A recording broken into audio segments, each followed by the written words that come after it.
आपको हृदय का कोई रोग है, जैसे कोलेस्ट्रॉल अत्यधिक बढ़ गया है, डायबिटीज टाइप 2 में आप डॉक्टर की देखरेख में ही इसको अवश्य करें। बिल्कुल लाभ होना है, क्योंकि आयुर्वेद में प्रमेय 20 प्रकार के बताए गए हैं, जिसमें 16 प्रकार साध्य है और 4 प्रकार असाध्य हैं। तो जो असाध्य रोगी होंगे उन्हें यह क्रिया नहीं करनी चाहिए, डॉक्टर की देखरेख में ही पूर्णता करनी चाहिए। और अगर आप रोगी हैं तो ध्यान रखें कि जब आप इस प्रक्रिया से उपवास करेंगे तो प्राकृतिक रूप से आपका शरीर जो है अपनी प्रतिरोधक क्षमता को बढ़ा करके रोगों को ठीक करता है। तो अगर आप कोलेस्ट्रॉल के या बीपी की दवाइयां खाते हैं तो डॉक्टर के संपर्क में रहें, क्योंकि जब आप उपवास करते हैं तो आपकी अवशोषण की क्षमता बढ़ जाती है। तो जो दवाई 50 mg की आपको अभी कार्य कर रही थी वह घट करके 25, 20 या 15 mg भी हो सकती है। तो इसका विशेष ध्यान रखना अत्यंत आवश्यक है उपवास के दौरान। उपवास के दौरान और भी क्या कुछ सावधानियां बरतनी चाहिए?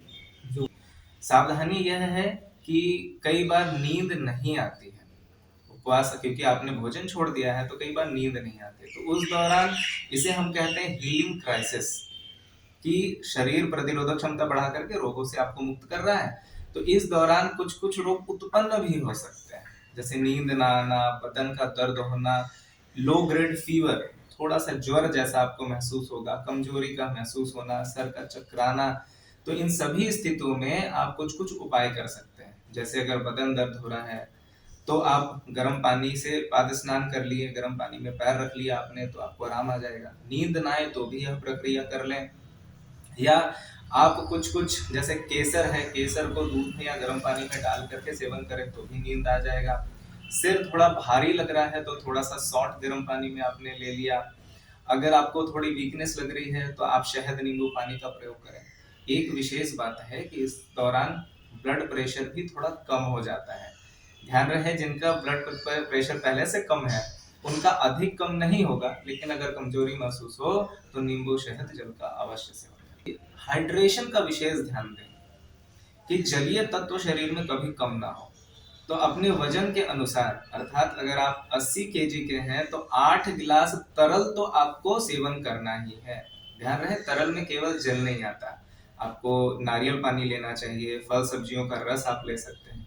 एक गिलास को पीने में कम से कम आपको 10 मिनट लगाना है, अर्थात उस जल को, उस रस को ही चबा चबा करके ग्रहण करना है। इसीलिए मेंटल और फिजिकल ये दोनों एक साथ क्रियाओं को हम लोग कार्य करते हैं इस पे। तो आप कुछ जाप कर लीजिए। सबसे विशेष होता है इस दौरान गायत्री मंत्र का अर्थ सहित जाप करना, कि हम ईश्वर से यह प्रार्थना करते हैं कि हम आपके शुद्ध स्वरूप को अपने हृदय में धारण करते हैं। हे प्रभु, आप हमें बुरे कर्मों से छुड़ाकर अच्छे कर्मों में प्रवृत्त करें। अधिक चिल्ला करके ऊर्जा व्यर्थ नहीं करना चाहिए, जितना ज्यादा हो सके मौन की क्रिया करें, तो ही आपको लाभ इसका प्राप्त पूर्ण होगा। एक है प्राणायाम, जिसको कहते हैं दीर्घ श्वसन प्राणायाम।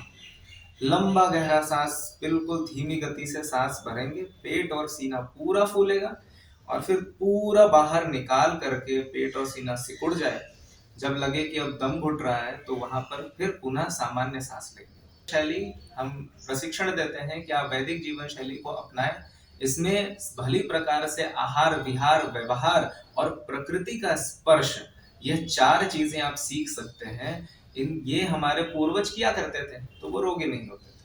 आज हम इन्हें भूल गए हैं तो हम रोगी होते चले जा रहे हैं। तो आपने सुना नवरात्रा में किस तरह से उपवास रखें और इससे क्या कुछ लाभ मिल सकता है। ध्यान रहे रोगी भी, वो भी इनके अनुसार अगर उपवास रखते हैं तो उसका लाभ आपको मिलेगा। सहयोगी आकाश के साथ मैं ब्रज बिहारी, आईडी टीवी इंद्रधनुष के लिए।